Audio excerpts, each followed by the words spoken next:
जाजपुर जिला रसुलपुर ब्लॉक अंतर्गत Chandipur grammar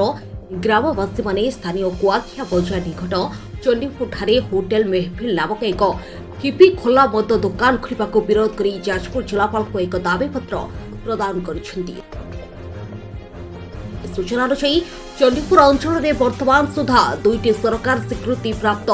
hippie खोला गोटे ठिपी बंद गोटे देशी मद दुकान को लगाई मोट 4टी मद दुकान अवस्थित प्रस्तावित अंचल मात्र 150 मीटर दूर में मंदिर थाना तहसिल कार्यालय सह उक्त रास्ताटी कॉलेज छात्र छात्री और चाषींकर दैनंदिन जीवासवा रास्ता होइथिबारु यहाको विरोध करी आ गोटे मद दुकान को अनुमति न देवाको ग्रामवासी माने जिलापाल को एक लिखित अभियोग जणाइछन्ती। तापर भी आ गोटे कौन पे करिया चाहछन्ते आमे तो जानिनु किंतु एठी मंदिर अछि ए बाटे तहसील ऑफिस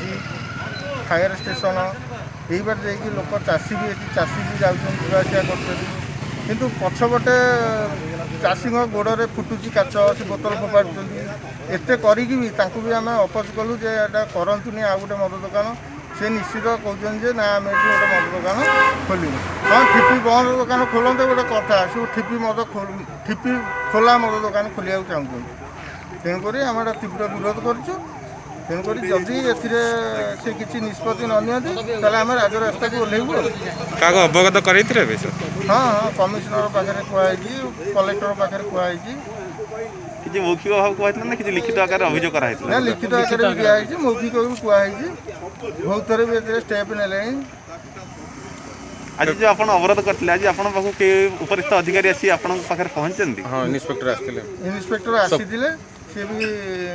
सी भी सेमती किसी जनइले कौन कहले तो जनइले आसिले पलैले कि जनइले कौन चाहते विरोध कर मद दुकान खोला न जाऊ जी अच्छी से अबकारी विभाग आईआईसी स्वप्ना साहू ग्रामवासी पाखरे पहुंची आलोचना करने तदंत पर उपयुक्त पदक्षेप नियाजिव पुलिस सूचना देछंती।